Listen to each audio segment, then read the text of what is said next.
Okay. Voilà, merci. Et donc, merci Joanne d'être là. Et j'aimerais également remercier à Joanne Roberge et Jean-François Saint-Arnaud, deux étudiants au doctorat en études francophones à Glendon, aussi deux membres très, très actifs du comité exécutif du centre. Donc, je dois dire que c'est eux qui ont tout organisé, tout planifié. Donc, je suis vraiment très reconnaissante à vous deux et j'espère que notre collaboration va continuer au cours de cette année. Donc, voilà. Excusez-moi, juste une petite rectification. C'est pas Joanne Roberge, je pense que c'est Fiona Patterson. C'est moi.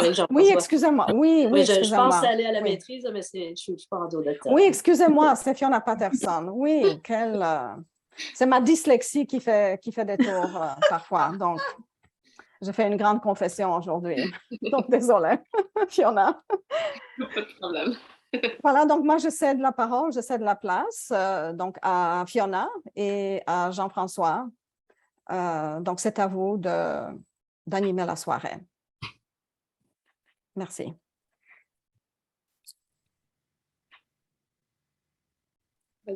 Donc, bonsoir tout le monde. I was prepared to talk in English with my French accent tonight, and I'm kind of un peu déséquilibré par le changement de plan. Et puis, je vais vous parler en français parce que c'est ma langue maternelle, mais j'ai quand même une petite note bibliographique que je vais vous lire en anglais. Being a nomadic language professional, it's the title of our meeting tonight. Joanne Akai is the Chief of English Publication at United Nations headquarters in New York, with a bachelor's degree in French and in Spanish, Spanish studies from University of Guelph, Ontario, and a master's degree in translation studies from University of Montreal, Quebec. She has over 30 years of experience as a language professional in translation, revision, editing, technical writing, proofwriting, and coaching in diverse professional settings. Joanne, moi la parole, merci. Joanne has worked in-house and as a consultant in both the private and public sectors in Montreal, and as an international civil servant in intergovernmental organizations in Brussels, Belgium, Geneva, Switzerland, and New York in the United States. She also has a diplôme d'études approfondies DEA 3e cycle in semiotics from Université de Toulouse Le Mirail, France, and has taught translation and semiotics at Concordia University in Montreal, Université de Montréal, and Université du Québec à Trois-Rivières. Ms. Akai is originally from Guyana, and she immigrated to Toronto with her family at the age of 16 years. So we're really lucky this evening to have Madame Akai with us to speak about her language nomadism, I suppose. So I will, je vous cède la parole, Joanne. Right. Thank you. Well, it was Aurelia who asked me if I would give this talk because we met as students at Université de Montréal when I was in the PhD program. I quit the PhD program because I realized that I was not cut out to be a teacher. I was more interested in actually doing the work that I do. I really like my work. Yeah, I just like working, I think. I remember when my son was a child, he'd be standing outside the door crying and I wouldn't even hear him because I'd just be working. So I really like what I do as a language professional. So my path has been quite all over the place, really. I sort of happened into translation because people just said, well, why don't you do this? And I said, sure, why not? Why don't you do that? Sure, why not? And so that's how I arrived at where I am right now. So I'm from Guyana. I did up to lower 6, which is O levels plus 1 year in Guyana. And then my family immigrated to Toronto. I finished grade 13 at the time at Georges Vanier Secondary School, which is on Don Mills Road near to Peanut Plaza. then I enrolled in interior design at Ryerson. At the time, it was Ryerson Polytechnic. It was not a university. So I did 1 year at Ryerson in interior design. And my brother, who is a university snob, he was at Guelph. And he said, you know, well, what are you doing in interior design? You know, it's a hard field to get into. You're a new immigrant, blah, blah, blah. You should really go to university and this sort of thing. So I said, yeah, well, you know, I'm already 1 year into this program. So if you want to fill out an application for me to go to university, sure, I'll go, but don't put anything in Toronto. That was my only thing. I didn't want to study in Toronto. So I don't remember what he put, but Guelph was the closest thing to Toronto for me at the time. I felt, oh, I can come home and party in Toronto whenever I wanted to. So that was fine. So I ended up in Guelph. And I think at the time, one did not have to declare what, you know, a major the first year. You just got into sort of like a general program, general BA program. So my first semester, I thought, okay, I'll go to Guelph and I'll major in maybe fine art, architecture, art history, something to do with art, because I was coming out of interior design. So the first semester, I think I had one of my electives was French, and I did really well in French. So the French, the prof asked me what my major was. And I said, well, I don't know, fine art, art history, architecture. I haven't decided as yet. So he says, oh, you know, well, you can major in fine art and French. That would be a okay major. So I said, okay, I'll think about it. The second semester, I got really good marks in Spanish. And the Spanish prof asked me the same thing. I guess they were trying to lobby for students. So the Spanish prof asked me what my major was. And I said, well, art, I think, art, fine art, architecture, I'm not sure, and maybe French, haven't decided. So she said, oh, you know, it would be good to do a double major in French and Spanish. It's a, you know, it's a logical. So I said, okay, I'll think about it. So it went on like that until fine. Now, the second year university, I had to declare what I was majoring in. So it ended up, my hand just wrote French and Spanish, I guess. So I ended up in a double major in honors in French and Spanish studies at Guelph.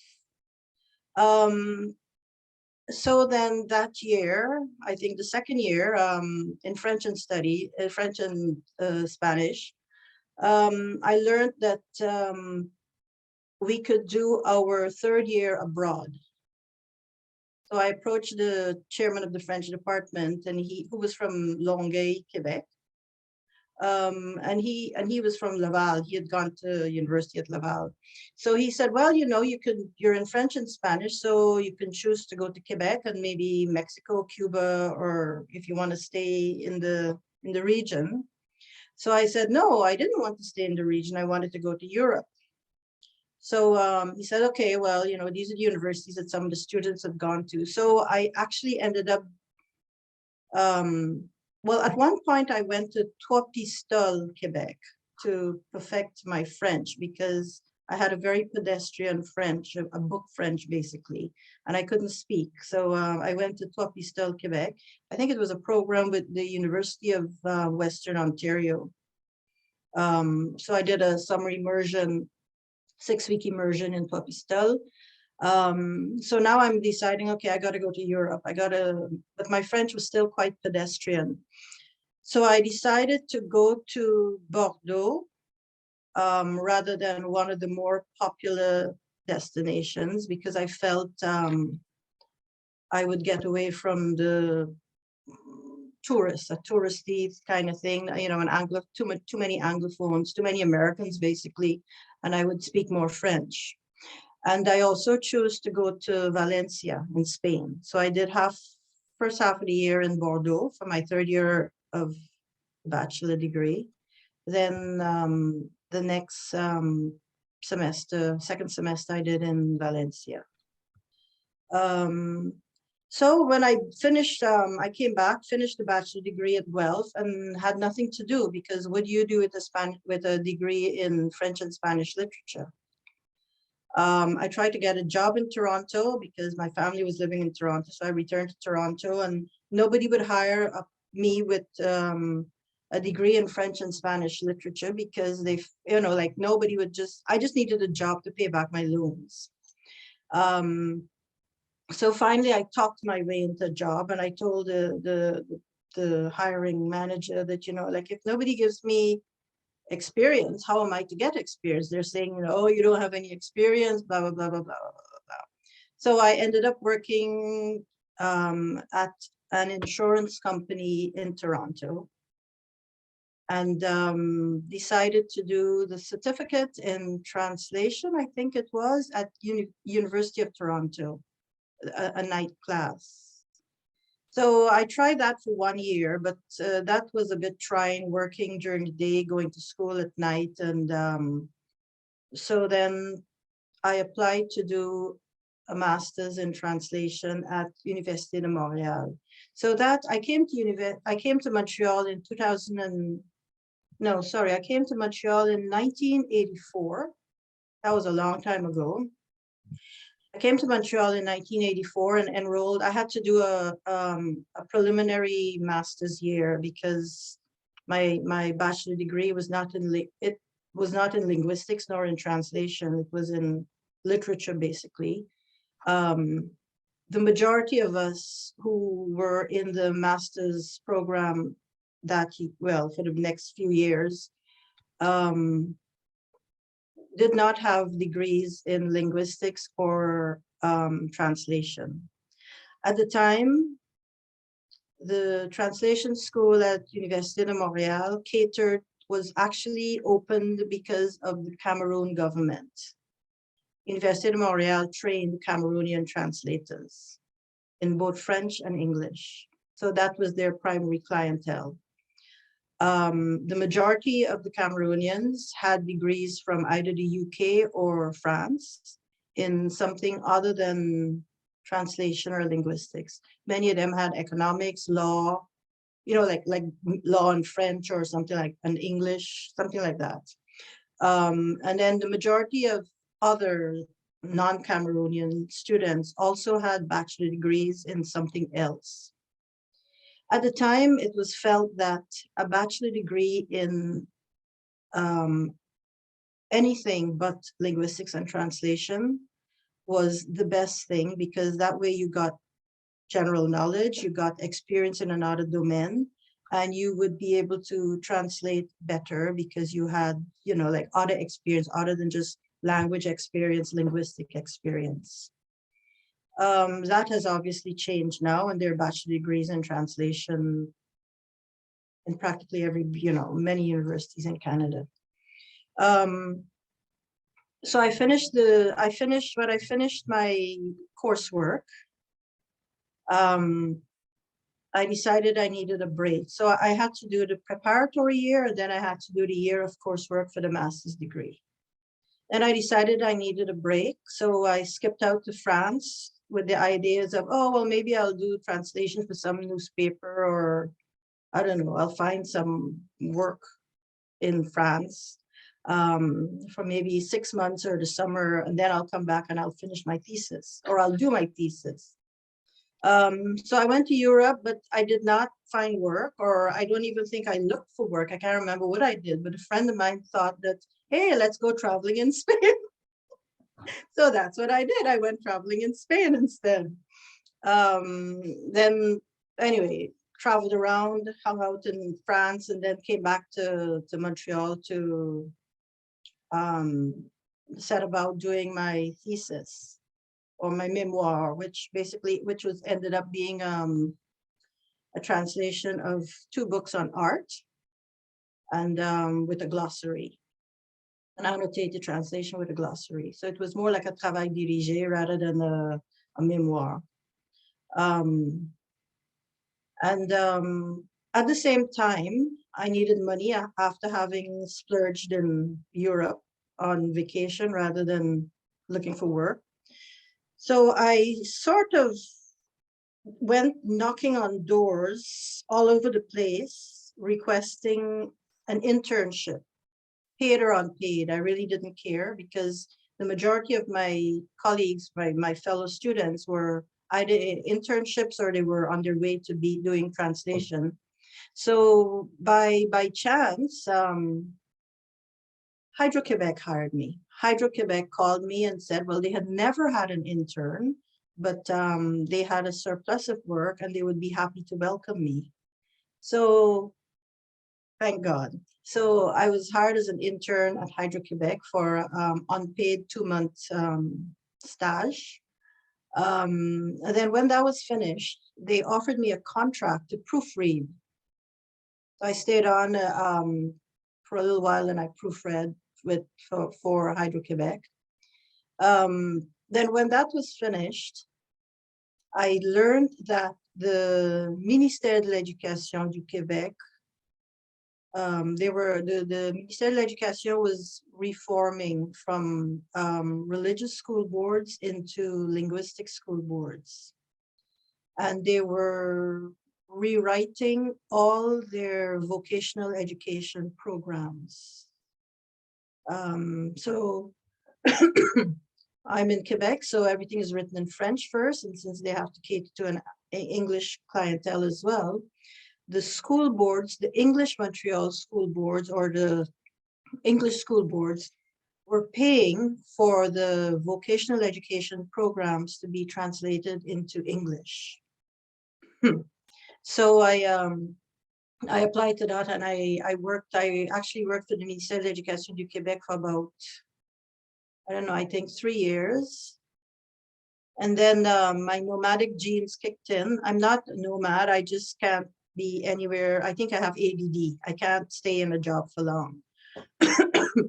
So after about 3 years, I decided, oh my God, I'm a fonctionnaire. What am I doing? You know, like I'm too young to be a fonctionnaire. So I started looking out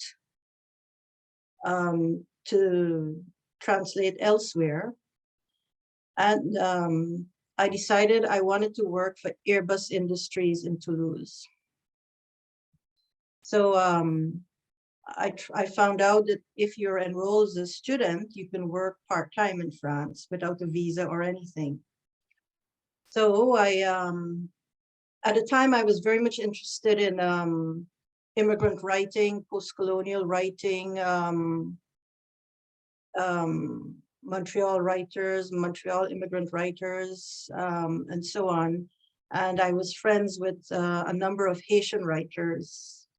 So I chose one. I chose one of these Haitian Quebec writers, and I decided, okay, I'm gonna head out to Toulouse and do a DOA in semiotics.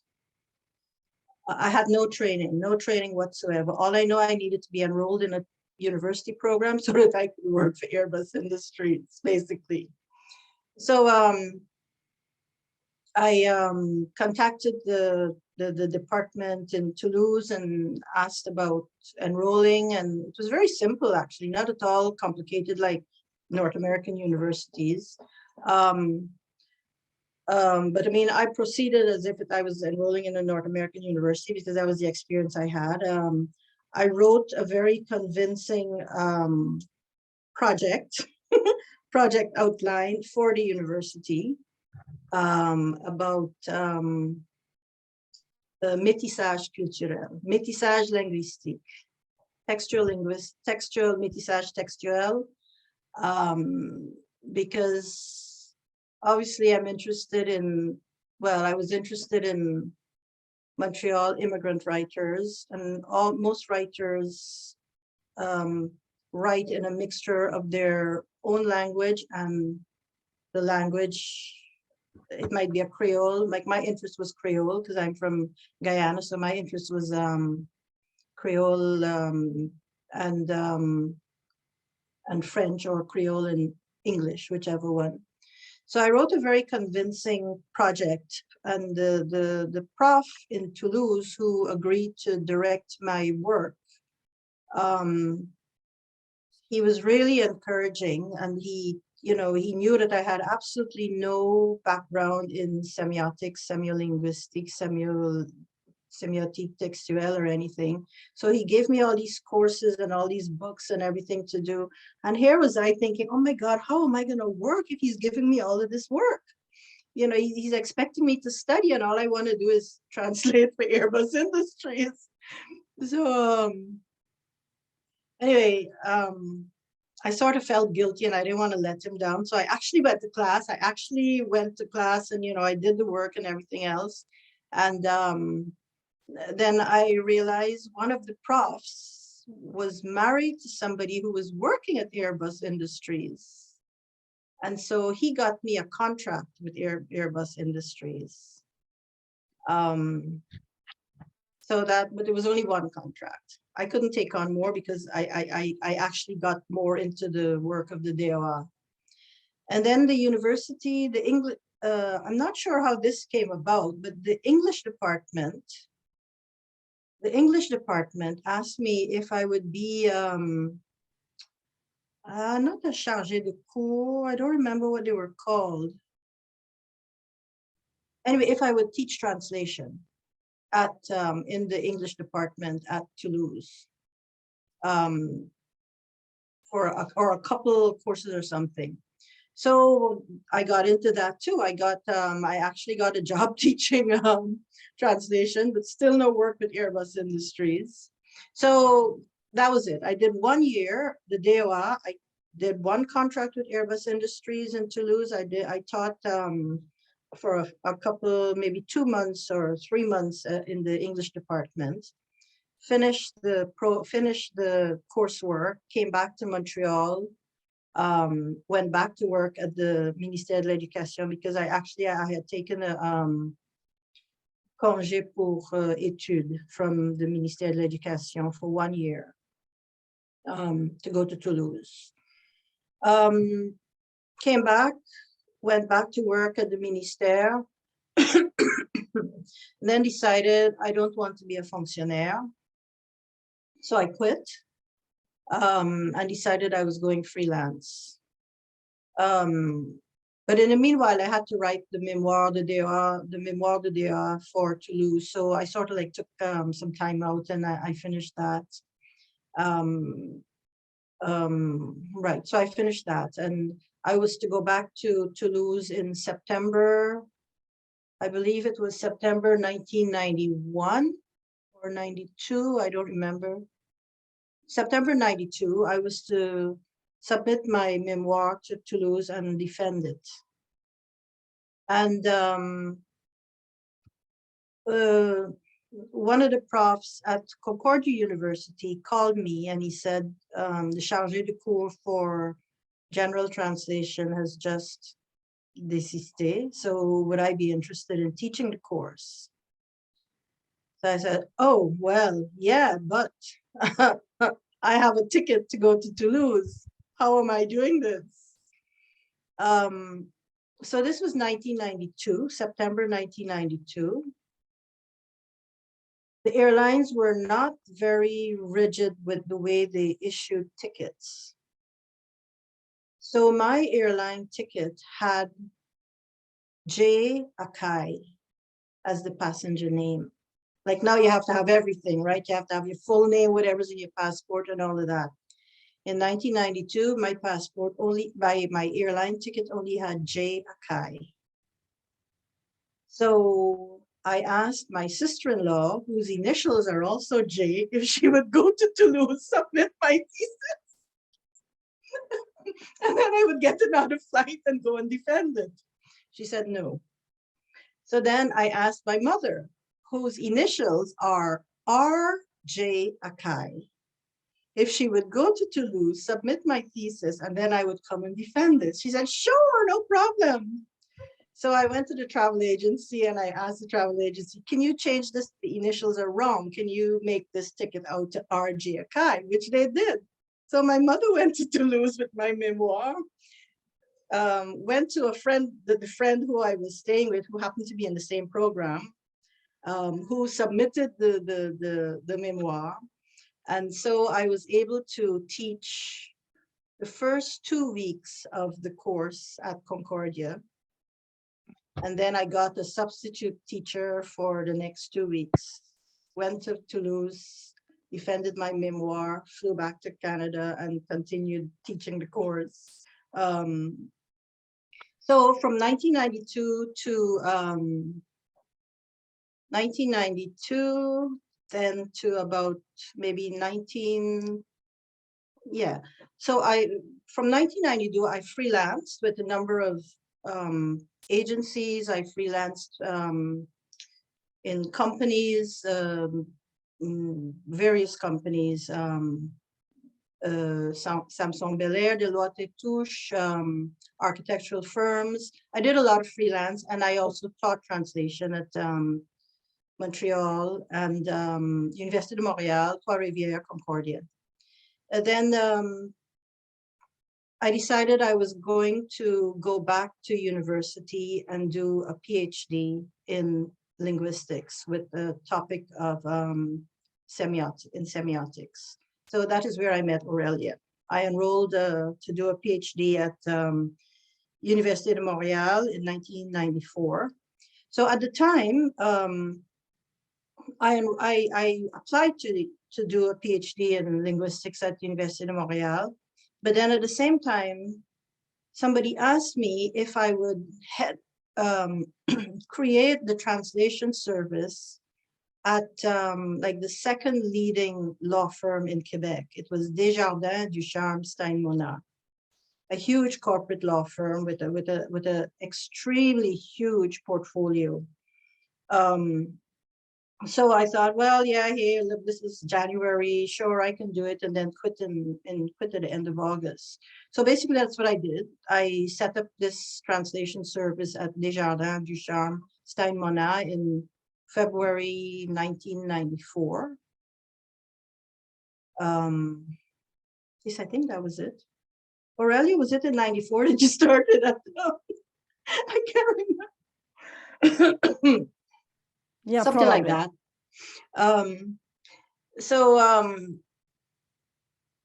Right.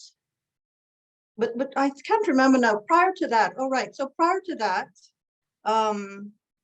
somebody told, a friend of mine happened to be working at a natural gas rig in Algeria. And she said that they were looking for translators. So she said to apply. So I applied for this translator post at this natural gas rig in Oran, Algeria. It was Bechtel Engineering Company. And I was set to go, everything was set. You know, I had done the medical. I just needed a ticket to go. And my friend came back to Montreal and said, don't go, cancel it, because right then, that was when Algeria, they were beginning to go into civil war or something, and some nuns were shot or killed or something. So I pulled out of that and stayed here in Quebec. So then I now enrolled in a PhD at Université de Montréal, and my thesis advisor, because I had a degree in translation, I was a translator, he felt that I should teach translation because I had something to offer. But I can't teach. I'm not a teacher. I don't know how to teach. I'm not good at teaching at all. So I taught. I mean, I got good reviews from my students and everything, but I don't feel comfortable teaching. I'm not a teacher. So I thought, well, if this is where a PhD is going to lead me, forget it. I am not doing a PhD because I don't want to teach. I was just doing it pour le plaisir, because I liked the topic that I was doing the research on, and so on. So I quit. Well, I didn't just quit like that. Somebody offered me a job. I was offered a job. I was offered to replace somebody on maternity leave at Samsung Bel Air Deloitte et Touche, an accounting firm, a one-year contract. So I took it. So I effectively dropped the PhD. And while I was there, I became pregnant. And so I ended that contract a month before I gave birth to my son in 2001. And so then I went back to freelancing, basically, freelancing and then teaching as well, night school. Then in 2003, maybe, or something like that, I don't remember, a friend, a Guyanese friend of mine was the legal counsel at an organization in Brussels. It was the African Caribbean Pacific Group, the Secretariat of African Caribbean and Pacific States in Belgium. So he sent me an email telling me that they were looking for an English language translator. And if I still had a Guyanese passport, I should apply. So my Guyanese passport, I traveled to Canada in 1977 or something. And I was keeping my Guyanese passport as a souvenir because I had now become a Canadian citizen. I had a Canadian passport. But since all they want, I have dual citizenship. I never renounced my Guyanese citizenship. So I went to the consulate in Toronto and I renewed my Guyanese passport. I got a new Guyanese passport, applied for the job in Brussels, and never heard anything until a year later in 2004. Prior to that, I was offered another job. I was offered a job to teach translation in Sri Lanka. I just kept getting, like all my jobs, all the jobs that I've had were word of mouth. People approached me and asked me, would you be interested in? Would you be interested in? Most of my jobs were like that. I very rarely I did exams and so on, but most of the jobs, somebody contacted me, told me about it. That's how I actually approached these employers and did the exams or whatever. Right. So the job teaching in Sri Lanka did not interest me. I mean, going to Sri Lanka interested me, but the teaching did not at all. I was teaching translation in Kandy, which was in the mountains. It would have been nice. So this organization in Belgium contacted me a year later to ask if I was still interested in working for them. And they were giving a test. So they gave a test. I did a test. I guess I passed the test. They offered me the job and I skipped out to Belgium with the intentions of spending 3 years in Belgium. Because when I went to Belgium, my son was 3 years old. So I figured I would spend 3 years and come back to Montreal so that he could start primary school. But once you start a job, it's very difficult and you're earning steady money and everything else, it's very difficult to move out of it.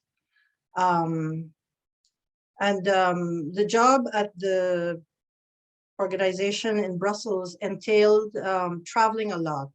The translators were on mission at least 4 times a year, if not more, while we rotated. I was on mission in another country at least 4 times a year, in either an African, a Caribbean, or a Pacific country, or in the European Union. And each mission would last about 12 days or something. It was translation. I was a translator reviser, and editing in there as well. So translation, revision, editing, you're on mission, you're all the time. I usually found babysitters for my son, who would stay with my son, friends, babysitters. Most of my colleagues had university-age children, so most of those children were my son's babysitters. And then the UN has language exams every few years. So I did one exam, I believe, in 2006. did one exam in 2006 and failed it. So this was the translation exam for the UN has exams for translators, précis writers, and editors. And they also have an exam for proofreaders and verbatim reporters, interpreters, all the language professions at the UN. So I did the translation précis writing exam in 2006 and failed it. So then I did another UN exam in 2007 and I passed it, but I wasn't ready to leave Brussels as yet. And then in 2008, I decided to do both the translation and the editing exam for the UN. And that was definitely meant for me because I wasn't doing it in Brussels. I was living in Brussels, but I had to do it in London. And the night before the exam, there was this horrible, huge snowstorm, which never happens. I got the last train from Brussels to London, and then they shut the channel. So I got the last train into London. Next day was one of the exams. I don't remember, they have the translation one day and then the editing the next day or something like that. I swear that exam, I never raised my head. My head was like this. I never once, I don't even think I went to the washroom. That I had to pass that exam. To me, I just had to absolutely pass that exam. So there I did it, the 2 days. After the 2 days of exam, I went on a shopping spree to LK Bennett. I went to all the boutiques that I can find, clothes, shoes, anything in London, took the train back to Brussels.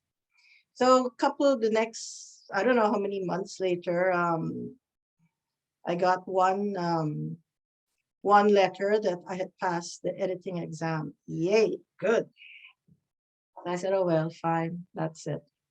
But then a couple of days later, I got another letter saying that I had passed the translation and précis writing exam as well.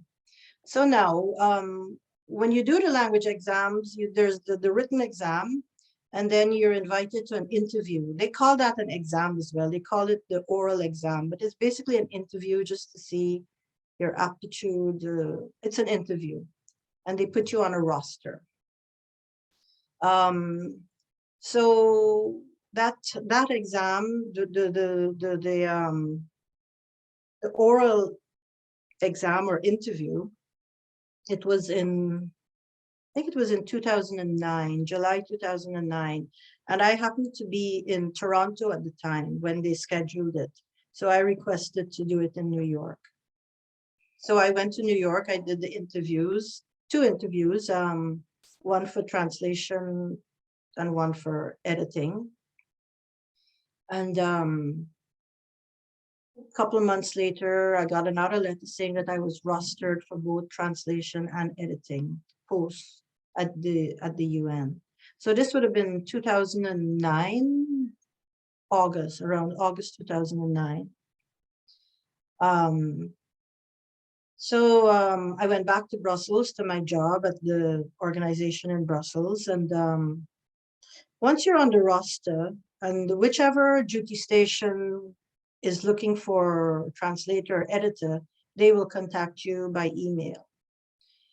And I was told at the time, I'm not sure how it works, that if you're on the roster and you refuse 3 jobs, 3 offers, you're put at the bottom of the roster. So the first offer I got was to a friend of mine who was also a colleague of mine, a Cameroonian who did translation with me at Université de Montréal. He passed the 2006 exam that I failed, and he was now in Addis Ababa at the Economic Commission for Africa in Addis in Ethiopia. And he was transferring to New York. He was going to New York as a translator.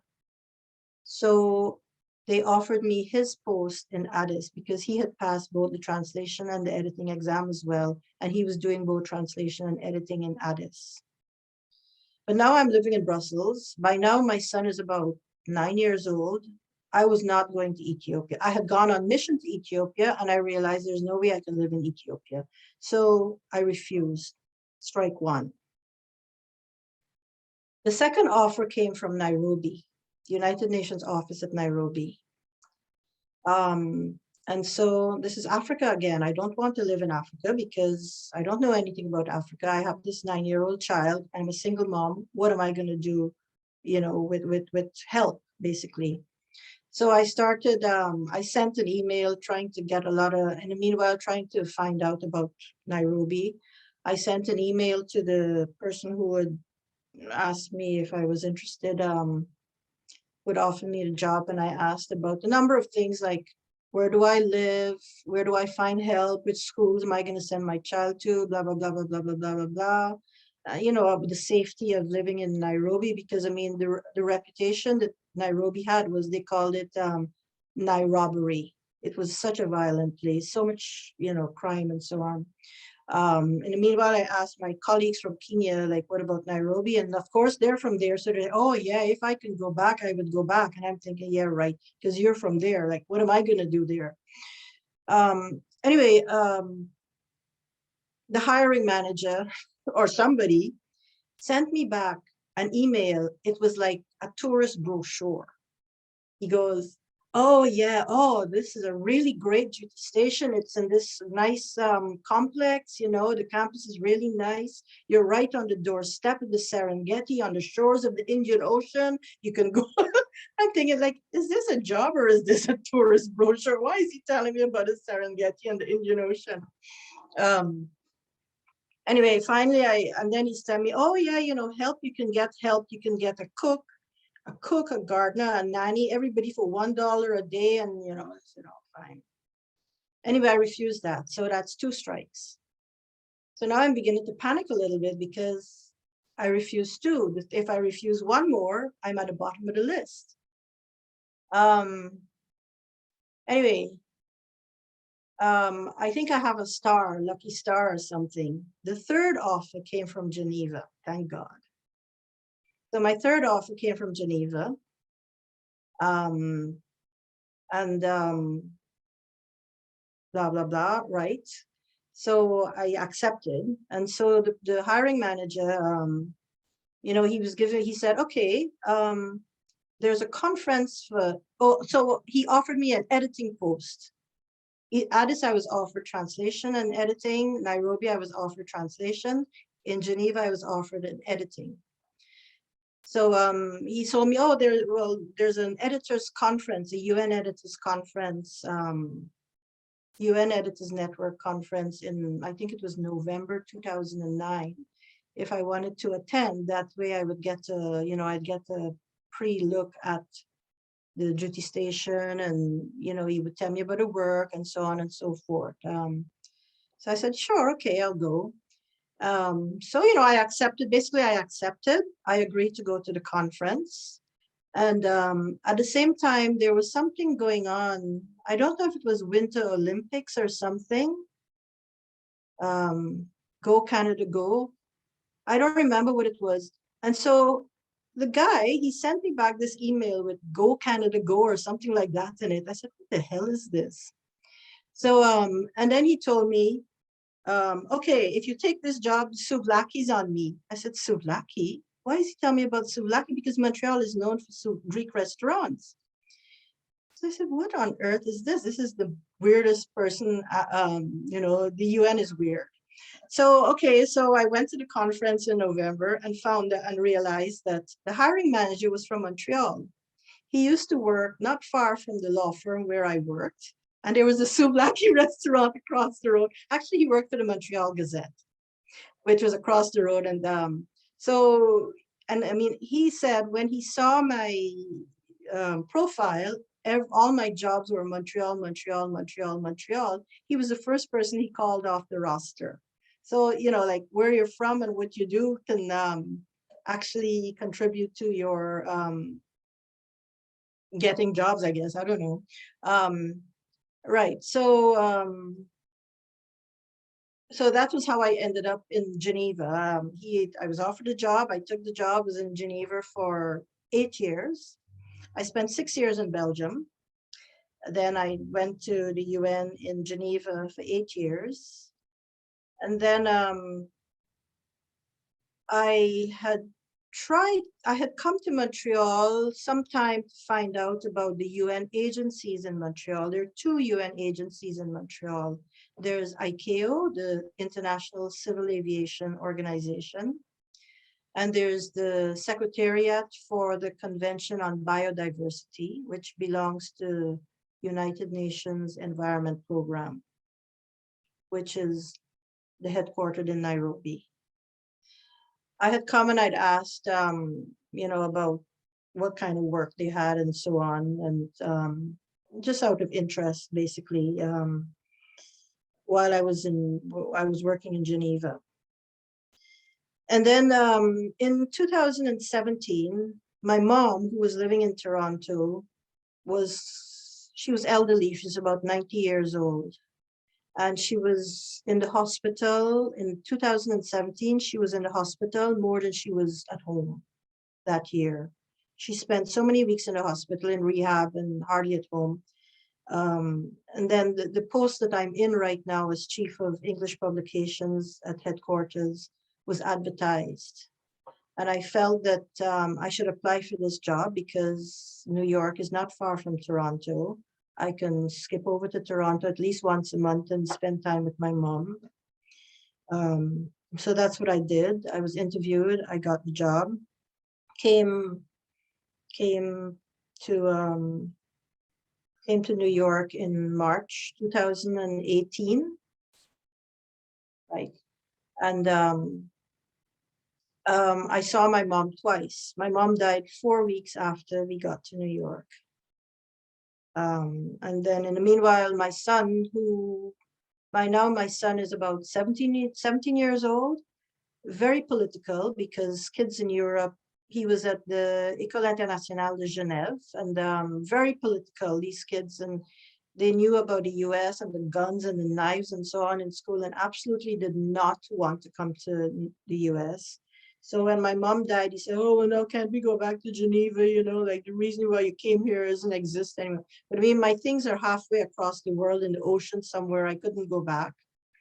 So that's it. I ended up in New York as Chief of Publications, and I very much like my job.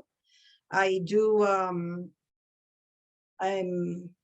my job entails primarily editing manuscripts from various departments of the organization in New York, various departments in New York, and revising translations, then producing the publication, which means I supervise the layout. Because I have a background in design, I actually am able to tell the graphic designers what I would like, how I would like these publications laid out, or I have some say in the layout of it. I also learned to lay out in Adobe InDesign and Illustrator. So although I don't lay out work because I'm too high in the organization to lay out work, I would input my corrections, like my proofreading marks or anything, just to make sure I keep my hand in the design program. So UN publications are, you get a manuscript, you must edit it, copy prepare it, it's called, then it must be laid out, then it must be proofread. That's the process. So that's where I am right now at the UN in New York. I'm actually trying to move back to Montreal. I will either move back to the Secretariat for the Convention on Biodiversity, or I will retire by early next year, I feel. Yeah. So that's my path. That was long. Very interesting. Un parcours vraiment intéressant et rocambolesque, je dirais. Je me demandais, est-ce que quelle est la part de hasard dans tous ces emplois-là? On dit souvent qu'il faut être au bon endroit au bon moment, et puis c'est comme ça que le destin s'ouvre, ou bien il y a des bassins de candidatures, des concours. Est-ce qu'on est-ce que dans votre parcours, on dirait que ça serait 50-50 ou s'il y a une plus grande part du hasard que de la préparation? I think most of it, I would say 50-50. I don't know about le hasard, je suis pas trop sûre. Mais comme je dis, la plupart de mes postes, c'était quelqu'un qui m'avait parlé de ça. J'ai fait un examen ou j'ai fait un test quelconque et je l'ai eu. But like I said, most of it was word of mouth. Word of mouth. So, but you know, like le hasard, there are a lot of things that you can call hasard. For example, somebody retiring. You know, if that person did not retire, that post would not become vacant. Mm-hmm. I had, during COVID,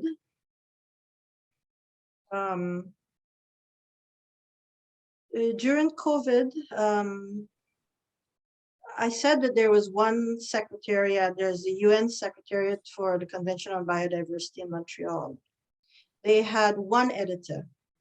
I had interviewed for that post in 2013, and this other editor got the post in 2013. I was in Geneva at the time. So during COVID, he was Cuban American from New York. I'm a Guyanese Canadian from Montreal. So we talked about exchanging jobs. It is doable. We just had to get our act together, write one letter to our respective directors requesting to exchange jobs and presenting, you know, each person's profile. And we basically had similar profiles. His second language was Spanish, my second language was French. But other than that, very similar profiles. So this was during COVID. Then he came to New York because his father was sick and his father eventually died of COVID.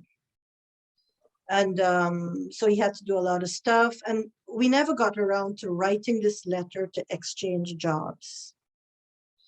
So in January 2022, this is like 2 years of COVID going on now, he sent me a WhatsApp from Miami telling me that Happy New Year, I'm in Miami for this season, I'm going back to New York, I'm going back to Montreal at the end of January.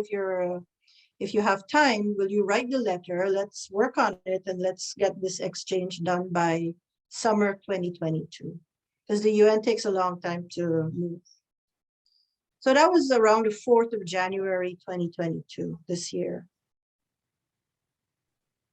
On the 7th of January, language professionals got a broadcast that he died. There goes my exchange, no exchange. Mm-hmm. So I contacted his boss here in Montreal and I said, you know, we were talking about, I'm really sad about this and everything else because, you know, we talked about exchanging jobs. And she said, yes, she knows, fine, she knows and everything else. But there's nothing that can be done because one party is not there to exchange the job. So I said, well, you know, like, I wouldn't mind doing some work for you from New York. I'm sure it can be arranged with my boss in New York. So she found out, and because there's nobody to exchange, and because if New York loans me to them, they will have to loan somebody back to New York eventually, and they only have one editor, and right now there's nobody there. So there was nothing that was done. I had to wait until the post was open. The post was just opened in August this year. But like I said, they take a long time to process anything. I applied for it, but I don't know who my competition is and so on and so forth. So, I mean, hazard, it works both ways. I mean, anything can happen and you just, you know, and like you said, you could be in the right place. I know people who have this French editor who was at Geneva, the UN in Geneva. She was just in New York on holiday and she thought she would go into the UN in New York, the editing section, I think. She was an editor. She just went into the editing section and asked, oh, don't you guys need a French editor? Just And the chief of the section said, well, actually, you know, we had advertised for a French editor and we didn't get any response. But so, yes, so she was able to transfer just like that. So, you know, you don't know, you just have to, sometimes you just have to stick your head out and ask for things, because if you don't ask, you don't know if you're going to get. They may tell you no, but like they might tell you yes. So that is my take. If you don't ask, you don't know. Basically. Thank you very much. I can see that Swan Paradis, vous avez une question pour nous. Pour Joanne, I really like your story. I think that you might be the first one that I met that might have done more credit as a university student than me. So I'm a little bit, we'll have to compare. I think we would be very close. I was wondering, in all your story, you know, you're speaking to an audience that most of us we have tenure job, we stay at the same university all our lives, and we have guaranteed jobs. And I was wondering how it's very interesting to hear all your different stories, but how did you cope with the uncertainty of not having a job after all those contracts, because it was always limited? That was my first question. How do you cope with uncertainty? And my second question is, how many languages do your kids speak with all this? Only 2? Okay, that's good. My son, how many languages he speaks? He speaks French and English. Okay, okay. So my son, I'll start with my son. My son was supposed to start at the French daycare here in Montreal in 2004 when I got the job in Brussels. So when I went to Brussels, I had a choice of putting him in a French daycare or a Flemish daycare. Well, obviously I'm from Quebec, so I put him in a French daycare.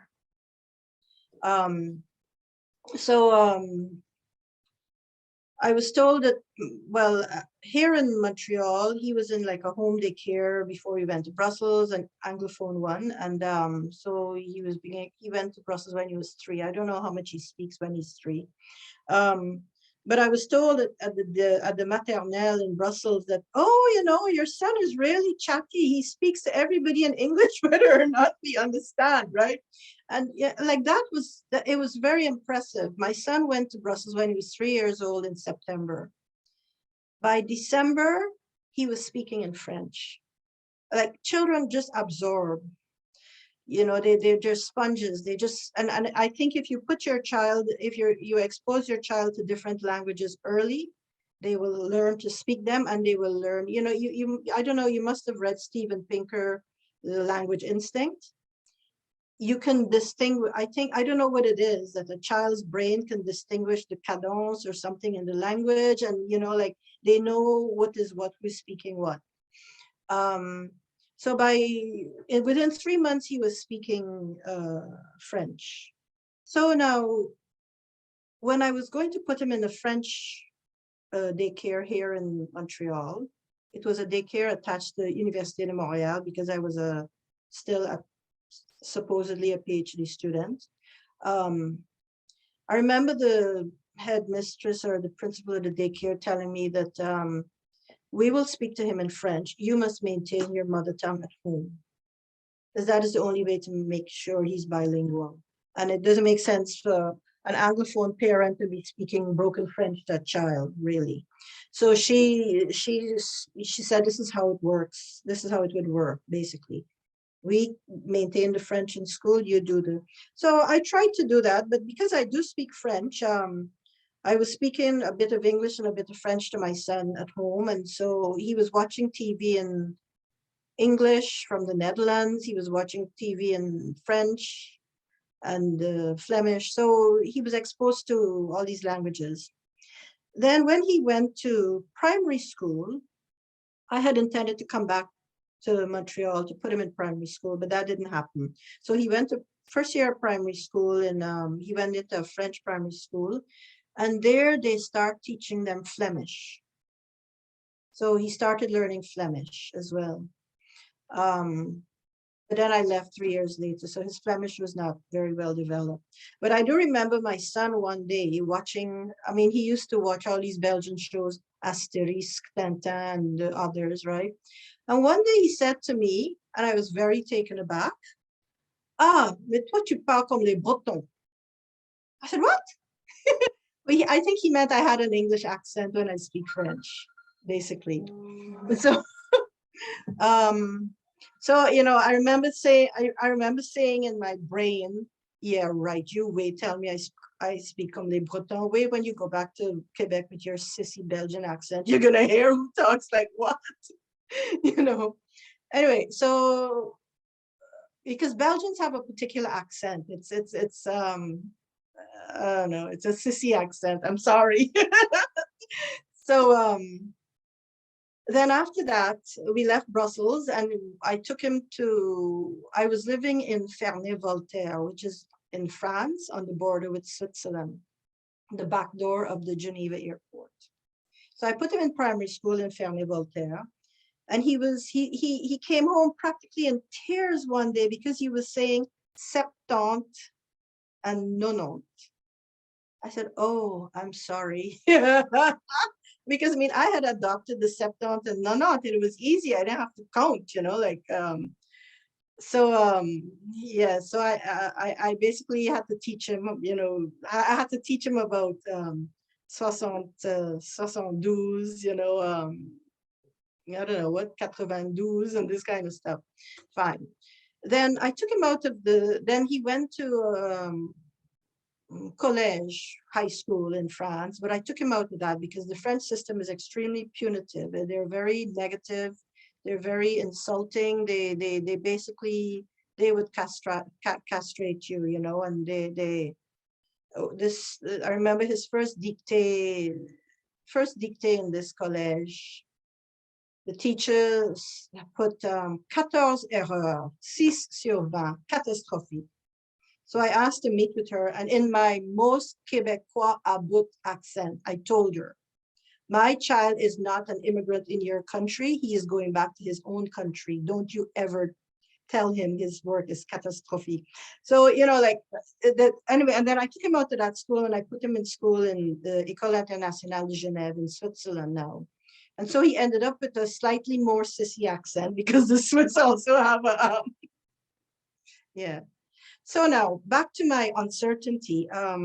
No, like I said, I'm a nomad in spirit only. I function, I think I have ADD. I can't stay put for long.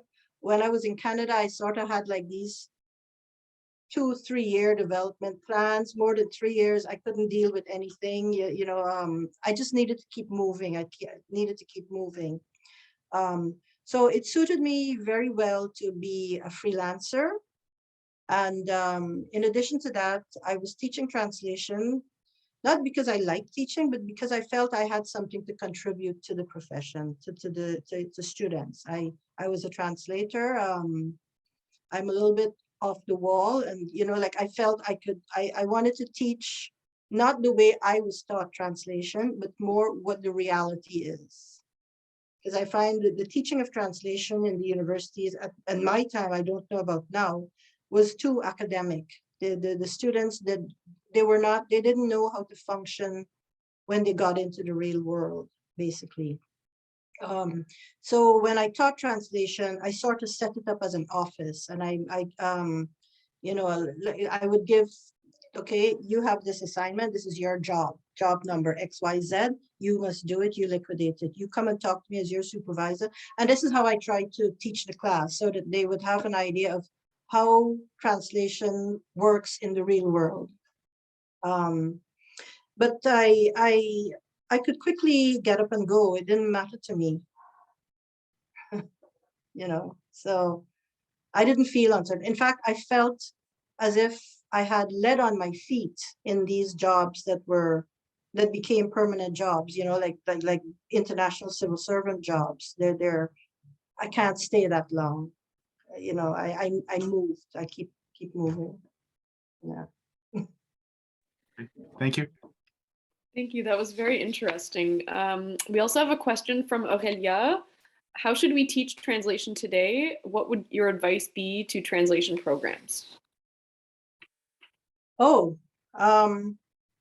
well, for me, there are two things. If you're teaching translation, if you have are there bachelor degrees in translation? I don't know. I think so, yes. So there's bachelor, master's, PhD, right?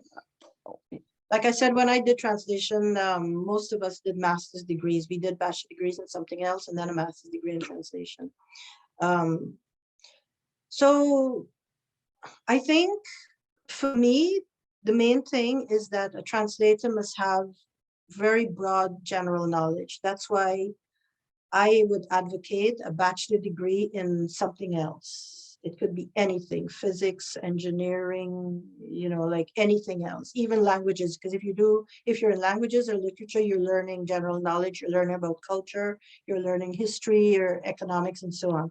I still advocate a bachelor degree in something else other than translation, because I don't believe a student with 3 years of translation studies at the bachelor degree is going to have enough general knowledge to be able to really make it in industry, in the world. They would have to do a lot of listening to the news. They would really have to be, political science is great because they know everything. I actually listen to the BBC. I don't have time to watch television. I have ADD. So BBC, TV5 Monde, Al Jazeera, like these things give me all the information I need about the world and about various topics. So that's my one take on that. Second of all, you need theory. You absolutely need theory. But you need to teach the theory in such a way that a practitioner can understand, why am I doing the theory? Because a practitioner needs to refer back to something, and the only thing they have is the references to theory. I believe, Aurelia, do you teach theory of translation? I don't remember. Yeah. So I absolutely believe that you need theory and history of translation theory, because you need to know where your profession came from and so on, and so you can know some of the choices that are made as well. I also believe, well, to me, semiotics is very important, is like an integral part of translation, because you need meaning. You need to understand meaning. You need to understand, and then you obviously need practical subjects. And that was what I was teaching, practical, like practical, technical or administrative and so on. And that is where I believe teachers need to, the professors or whoever need to try to teach more like the workplace. I don't know how to explain that. And so maybe not PhDs, profs should be teaching practical courses, but maybe practitioners. I don't know. I don't know. I mean, I'll give you an example of the of this presentation. So when I was drafting the blurb, Aurelia asked me if I would give her a bio and a title for the talk. In my head, I was saying, okay, I'm going to talk about being a nomadic language professional. So I just wrote being a nomadic language professional. And then I gave it to her. So the initial translation I saw she had, when she sent it back to me, was travaillant en tant que langagière nomade. And I thought, well, that is too pedestrian. It's too flat. It's not, like it's not catchy. It's doing nothing. And then I realized, I should have edited this thing before I sent it to her. So I basically sent her an unedited text. And this is a problem in the UN, in that the departments, the texts in the UN are written by various departments, various people. It could be a government, it could be anybody. And then they come into the UN, they come into a specific department, and the department sends it to the editing section to be edited, and at the same time sends it to the translation sections to be translated. The majority of the texts in the UN have to be in 6 languages. English is the lead language. So what they would do, they would send the text to the editing section and to the translation sections to be translated. So when we edit in track changes. Then the track change version goes to the translation sections. And they will see, okay, they will look at the tracks to decide what needs to be changed in the translation, because they were given an unedited text. So it came back as travaillant comme une langagière nomade. And I said, well, you know, how about remove the being, because I'm not working as a nomadic language professional. I am a nomadic in my spirit, dans l'esprit seulement. And you know, in my attitude to life, I'm nomadic. I can't stay in one place. And you know, like, so when you look at this is where semiotics come in, because if you look at the meaning of nomad, it says individual belonging to a nomadic people who, you know, move around or whatever. Well, that particular definition doesn't describe me. But today you're talking about digital nomads, you know, oh, you're so nomadic, you're moving all over the place. So it was in that spirit that I say I'm nomadic. I move around a lot. I kind of like moving around a lot. My son is the total opposite. My son was so happy when he came to Montreal and he didn't have to move anymore. And I mean, whenever my son had a school break, I would leave the country. I never stayed in the countries where I was living. I would go on holiday somewhere. So I had this boy all over the place, and that's my personality. But now that he is an adult, it's not his, you know, he's not a nomad. He's not going anywhere. So the day he turned 18, I decided, okay, 2 of us are no longer travel buddies because, so when I looked at that, I asked her to remove the being from the thing because it was not catchy enough. And then,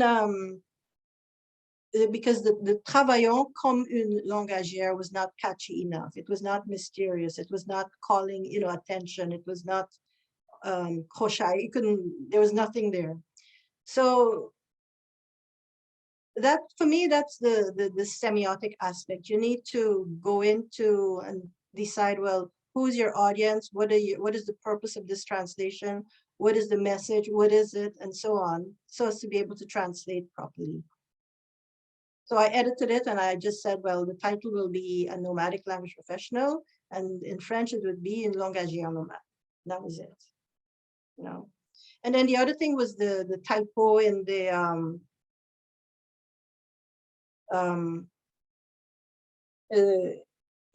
my country.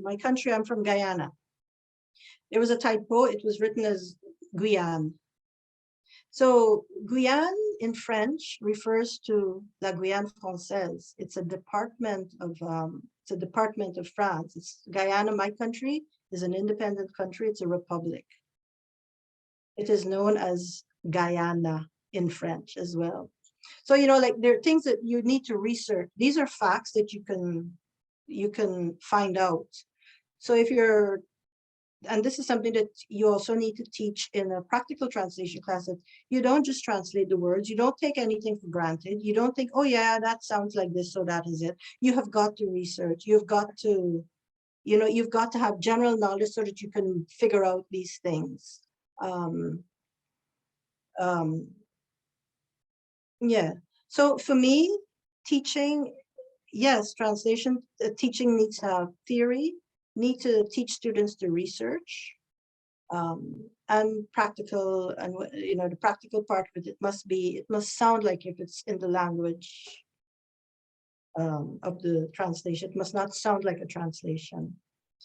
Unfortunately, at the United Nations, it's a very fine line.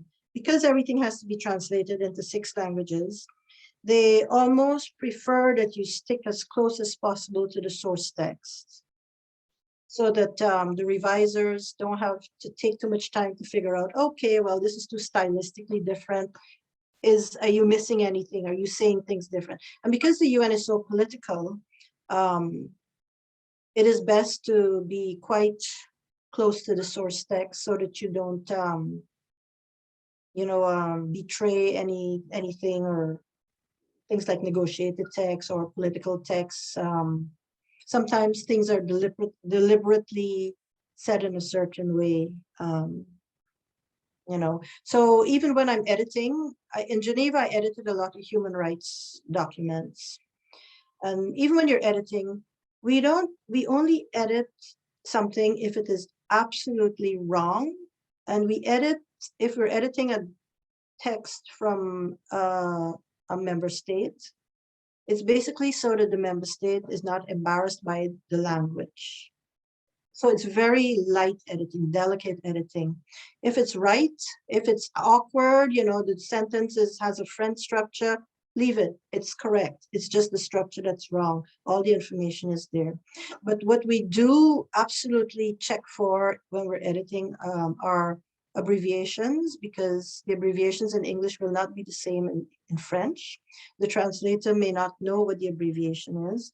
And I mean, writers, when they write, they use abbreviations because they know, but I mean, once it comes to the edit is expected to spell out the abbreviations. You can check country names, whatever you can check. The UN, the language professionals in the UN use the UN editorial manual online. It's like the Bible. It has all the information you need. And then for terminology, the UN has UN term, United Nations terminology base that has like country names, capitals, the currency, the names of the titles of people, the titles of the departments, and so on. That those are things that you can absolutely check, and you're expected to check them, absolutely. And then there's some things that you have got to keep abreast of. There are things that you need to know. For example, you cannot write Taiwan in a UN document because Taiwan is not a country.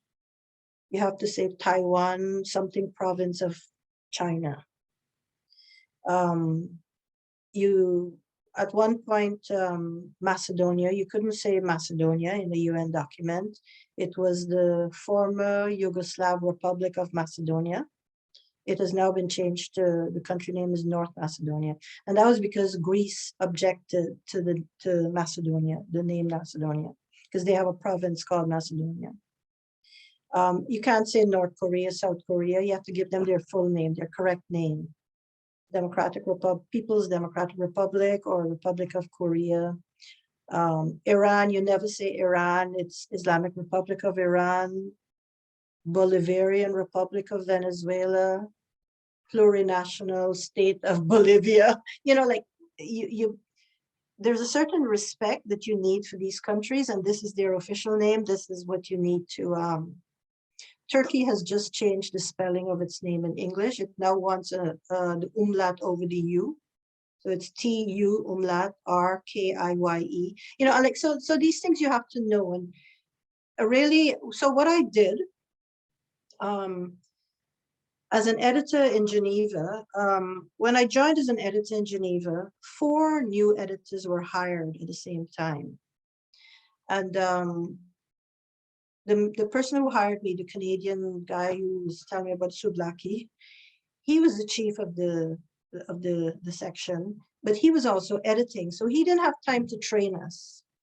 So he would tell us, okay, here, these are the references. This is last year's document. Have a look at it, read through it, blah, blah, blah. There's the UN editorial manual online. There's UN term.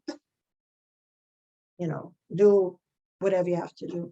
So what the 4 of us did, we sat down and we made lists. We made the list of all the country names. We made a list of all the human rights conventions. We made a list of all their recommendations from each treaty body. Like each convention has a committee that monitors how it's implemented. So we made a list of all their recommendations and everything. So like quick reference lists so that we didn't have to be looking up these things all the time, and we put them in one database. So yeah. So holistic teaching, basically, you know. Great, thank you. That was very interesting. We also have a question from Isabelle. Could you tell us more about the requirements to work at the UN? And also, are we required to travel when working at the UN? Right. So the UN has, I don't know, I only know about language professions at the UN. I don't know about how you work at the UN. I know nothing about that. The UN has a number of language professions, and you can go on the site. I don't remember what the site is. I can send it to Aurelia, but it's UN language careers, basically. You look at UN language careers. So the UN employs translators, editors, proofreaders, verbatim reporters. The translators do précis writing, interpreters, what else? Basically, primarily that's it. The written work, the written translation and editing, there's one division that deals with parliamentary documents, that are the documents for the meetings. And then there's another division that deals with publications. So I'm the chief of English publications. I work in the publications division. In Geneva, I worked in the documents division. So I did parliamentary documents, documents for meetings, reports for meetings. There's some people who say, oh no, I am not doing parliamentary documents because it's short term. I prefer to do documents that are staying for a long time, which I think is nonsense. A text is a text, a text is a text. So any kind of text, I don't care. And I mean, each type of text has its own way of working. The parliamentary documents, they have like a 3-day turnaround. So they're fairly short text. You're on your toes all the time. You don't even have time to think. Publications are longer. You might spend like 3 months working on a publication. So usually for all of the jobs, there is an exam. I sent Aurelia, right, there will be an English exam coming up soon. I think the deadline for application is the 30th of October. The English exam for translators, précis writers, and editors. Those jobs require 3 languages, 3 UN languages. The UN languages are English. Well, I'll start with in alphabetical order. Arabic, Chinese, English, French, Russian, and Spanish.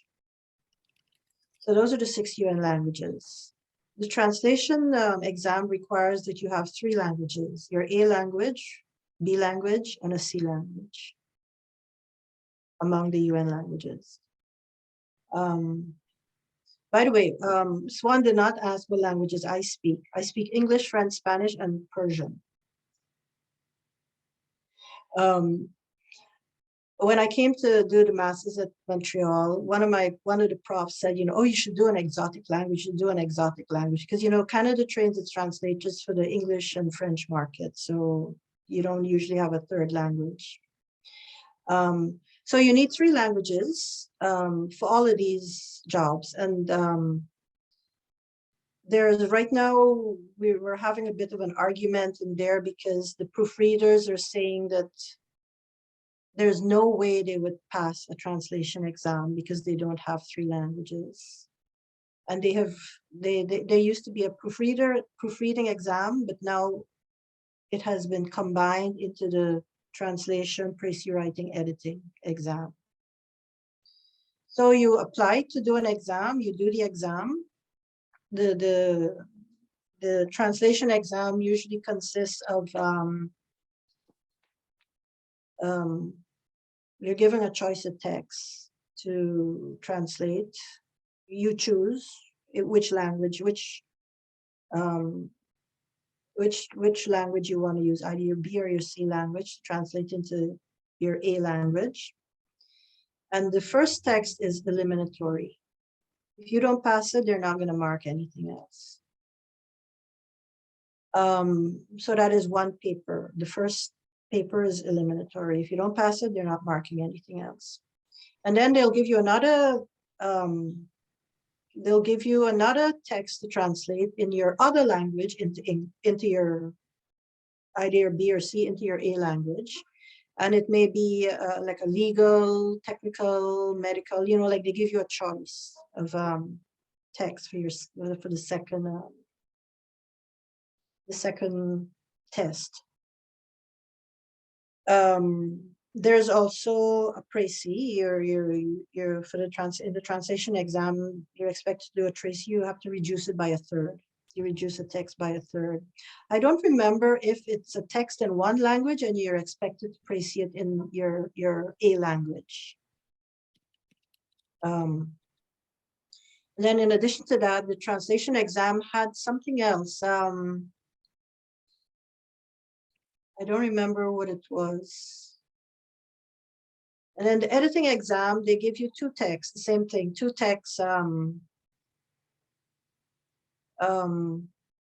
One text is an English, let's say it's an English exam, an English text, and you're expected to edit it. You're not expected to know the UN editorial manual. You're not expected to know when you edit the text in the test, they're looking for consistency. Are you spotting anything? For example, there might be a wrong number in a table, or there might be a number in the table, but another number written out in the text.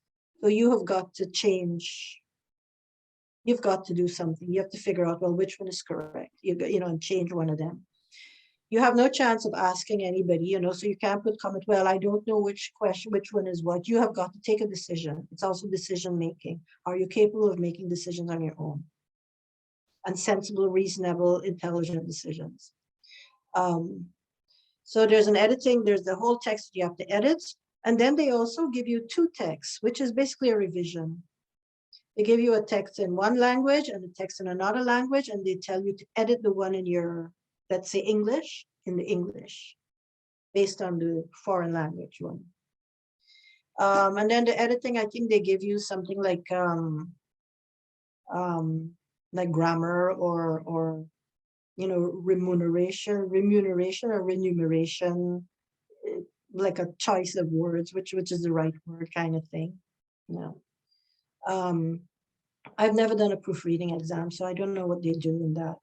But I know that all of the language professions have an exam, and usually it's 3 languages. Yeah. Thank you. That was really interesting, and hopefully, I think, very useful for those of us who might like to apply to the UN. We do have a couple of more questions prepared for Joanne, if you have time. We had a question about vicarious or secondary trauma.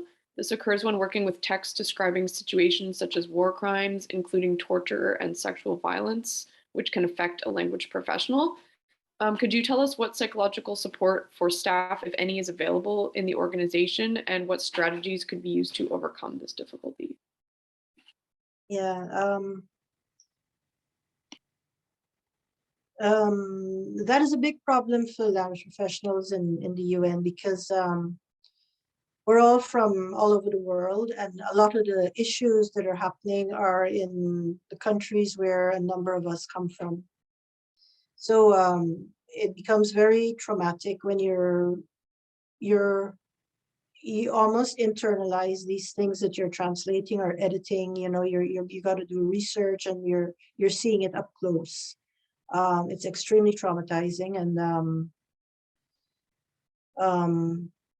for example, my text, I do texts on child protection, the manual on child protection for peacekeepers, and the horrors of child soldiers, the child soldiers and all of this. There are things like ISIL, ISIL and what they have done to the populations in Iraq and Syria. I do a lot of counterterrorism.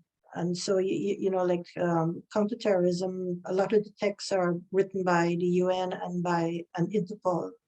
So, you know, I mean, I would be walking around and looking behind me and all sorts of things, because you read about these things, you're not in the situation, but you've just read about it and you remember it.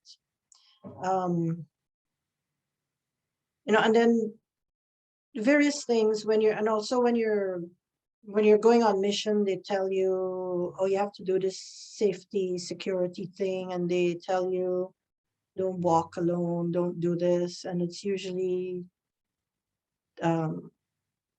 dangerous countries, you know, and you're going on mission in these countries. You know, they would tell you things like, don't stop at a traffic light if you're in a car, cruise. Yeah, because it's easier to move off if you're cruising than if you're dead stop to move off if anything should happen.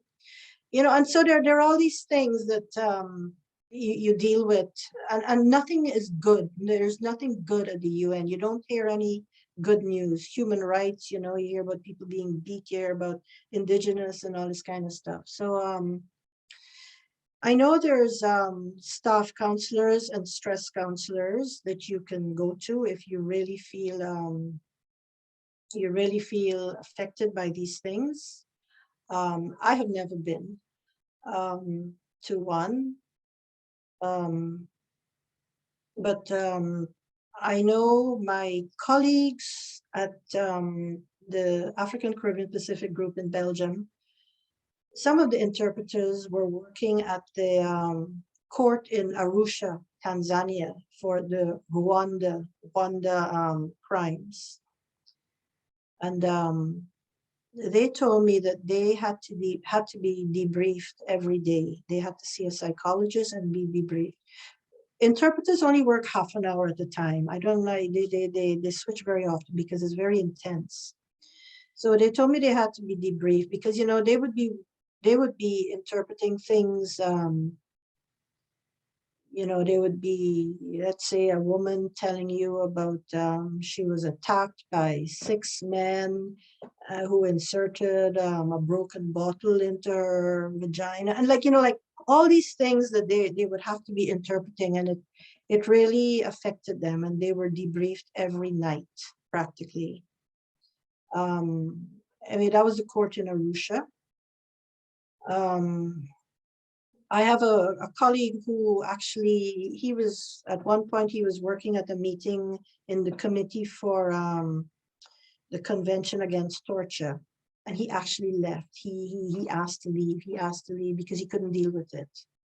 So, you know, like it's part of the job. It's part of the job. You signed on for this job. You have to find a way to deal with it.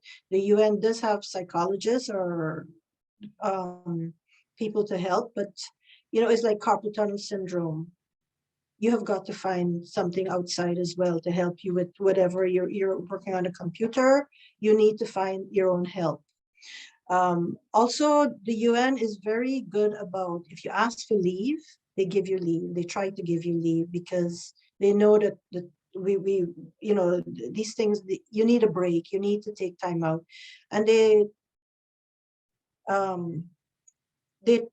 try to, but not really, tell you go to lunch, don't eat at your desk. You know, like they try to move away from your work, you know. Nonetheless, they have all these production standards that are totally unrealistic, which means that instead of working 8 hours a day, you're actually working 10 to meet your production standards. So, you know, like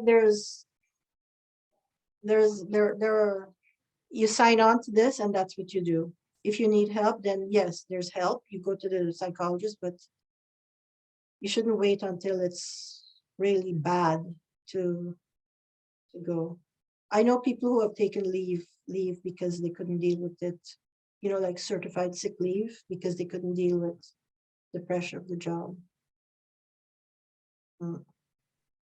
Yeah, that sounds intense. I actually have one last question that I'm very curious about. What advice would you have for someone who is thinking about getting into freelance work, whether it be translation or writing? Do you have like sort of quick tips or things to avoid that you could tell us?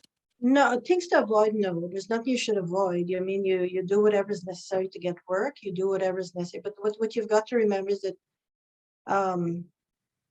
you have to manage your time. You have to be able to manage your time.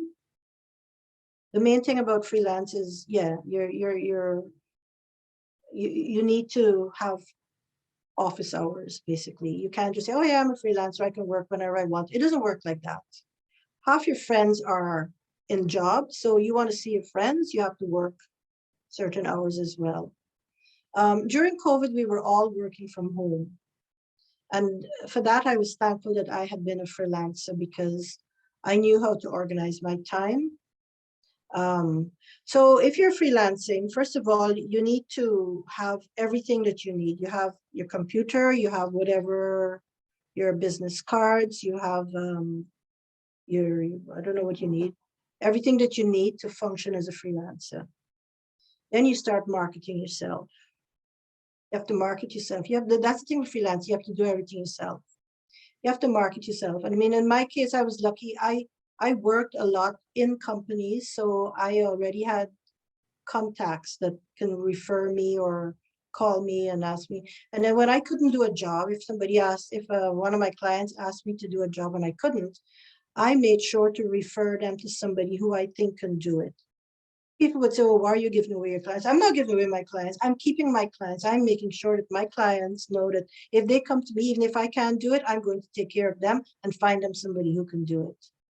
So it didn't matter to me. And if I eventually lost that client, too bad, I'll find another one. At least that's my attitude, because I think I'm good enough that I can find another client. So you have to have confidence in yourself as well. And but at the same time, be humble. You don't know everything.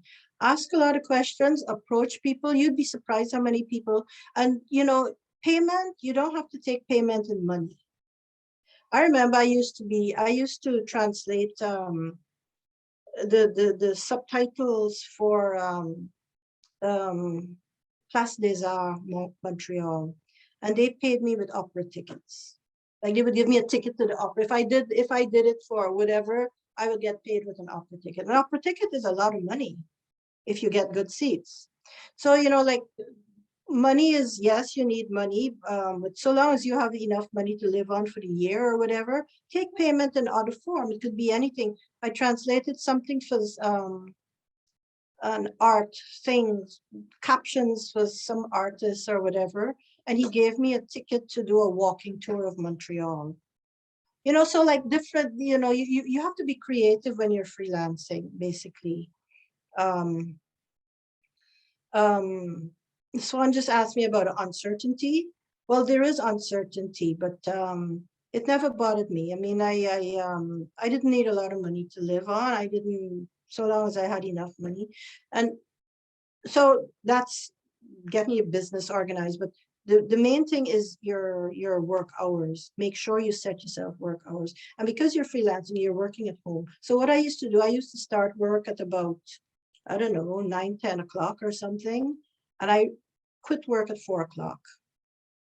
Religiously, I'd quit work at 4 o'clock and go out. However, it's true that during COVID, because it was really locked down, I had nothing to do. I was in New York, not in Manhattan, but in upstate New York. I used to go for a walk in the morning, at lunchtime, and at night. The only people I saw were the cashiers in the grocery store. I used to go to the grocery store to buy one thing just so I can see somebody. So you've got to make sure you have a life. You don't just work. You go to the gym, you meet your friends and everything, and treat it like a job, basically. Yeah. And you don't be afraid to say, okay, I'm on holiday this week, so no, I'm not accepting work or whatever. But it's good to freelance, actually. That's what I want to go back to eventually at some point. Yeah. Thank you very much for your answer. It's very interesting. Thank you, Joanne. I could listen to you for hours and hours again, but we already have 15 minutes more than our schedule have planned, but it was very full of information, very interesting. It's something that we don't know. I feel very far from UN headquarters in Toronto, and now I can see some things more near, I would say. Merci beaucoup. Ça fut une très belle rencontre, plein de bons insights. En tout cas, merci beaucoup. J'ai pas bien préparé ma conclusion, là, mais il y a tellement de choses que je voudrais encore parler, mais le temps nous oblige à fermer la réunion. Je céderai possiblement la parole à Aurélia, qui voudrait peut-être faire un point pour terminer la rencontre. Oui, oui, merci Jean-François. Merci Joanna encore une fois pour ta présence. Je trouve que tu es une conteuse extraordinaire. C'est quelque chose que je viens de découvrir. Vraiment, tu nous as fait voyager, raconter toutes sortes de choses et tout était tellement bien ficelé. Merci beaucoup, hein? Ça fait du bien. Donc, merci beaucoup. Et je ne sais pas si les étudiants ont d'autres questions. Est-ce que je pourrais te les envoyer ou est-ce que François et Fiona pourraient te faire suivre des questions qui vont... Parce que j'imagine que tu es très fatiguée. Non, mais ça va. Je pense qu'Isabelle, elle a une question qu'elle voulait poser parce qu'elle a levé la main. Oui? Oui, parce que j'avais posé une question en fait, mais vous avez seulement répondu à une de mes deux questions. Oh, pardon. Je me demandais, est-ce que, parce que je serais par exemple intéressée possiblement à travailler à l'ONU, je trouve que c'est quelque chose qui est fascinant, mais je me demandais comme, est-ce qu'on s'attend de nous qu'on doit être capable de voyager? Ah oui. No, well, this is it. Je réponds en anglais. The UN is an exciting place to work for because you're translating your documents are going to the world. That's the thing. But it's a very hard place to work. Like I just said about the type of text that you deal with. It's very hard. Traveling. You do travel, but not a lot. Sometimes the interpreters travel. I very rarely hear that the translators are traveling for work. Yeah. I don't know if you were here at the beginning. I used to work for the African Caribbean Pacific Group in Belgium. And it's an organization that's affiliated with the European Union. We used to have meetings in African, Caribbean, Pacific countries and in the European Union. I went on, that was a job that traveled a lot. I traveled a lot, at least 4 times a year, 12 days a mission. And when I joined, they did not tell me. They thought that I knew. It was because everybody traveled. I don't know, that's what they thought. So my first mission, I was quite surprised and taken aback that I was expected to be away from headquarters for 12 days. I had just arrived, but thank God my mother was there with me. It wasn't far. I was in Brussels and the meeting was in The Hague. Because I mean, if you have a child, you have to find somebody to take care of your child. But with traveling for jobs for an organization, you usually get a per diem. They pay your expenses and you get a per diem for wherever you're going. And I found that the organization in Belgium, the per diem also enabled me to pay the babysitters. So, yeah. I mean, in that job, I remember distinctly, I actually had, I had a carry-on thing packed. Or I had a list. I knew exactly what I had to take because, you're going 4 times a year, if not more, on mission. So you have to be able to pack very quickly and, you take whatever you need. And yeah. So, but for the UN, I have never traveled. I've traveled for meetings to like the editors' meetings or so on, but not for actual work. Thank you for your answer. Mais Joanne, je me permets de peut-être de te poser une toute dernière question, puisque Isabelle serait éventuellement intéressée à travailler pour ton organisation. Est-ce que Isabelle a un bac en traduction? Elle vient de terminer sa maîtrise en traductologie. Par exemple, si on voulait l'envoyer pour faire un stage, je ne sais pas, à New York, à Genève, est-ce que c'est faisable? I don't know if they do stages. I've never had anybody doing a stage. I believe there were memoranda. There was a memorandum of understanding with a university. When I was in Geneva, there was a memorandum of understanding with Bath University. Mm-hmm. A lot of the British editors come from Bath. They studied at Bath, and so that was the connection. And they used to come to Geneva to do a stage, but it was unpaid, first of all. Yeah. Mm-hmm. Oui. Isabelle could always approach, if it's translation, the translation, the head of translation. Are you Francophone or Anglophone? Isabelle? My first language is French. Yeah. French. And what are your B and C languages? English, and do you have another language? Spanish and sign language. Right. So I mean, I suppose you could approach the French translation section, but I do know that there are not a lot of Canadians in French translation. They tell me that Canadian French is not is you know, like it's a French person from France who marks the exam. So you know, if you want to talk about linguistic discrimination, you know, since discrimination is a big topic today, you can talk about that. But I really have no idea about stages at the UN. But I do know that they say that the rosters are empty right now. Oh. So they may be interested in providing some sort of training to potential staff translators, you know, in preparation for exams or something. Good to know. So yeah, that would be interesting. Yeah. Oui. Good. Well, Aurelia, thank you very much for inviting me. It was a pleasure. Yeah, thank you so much. Yeah.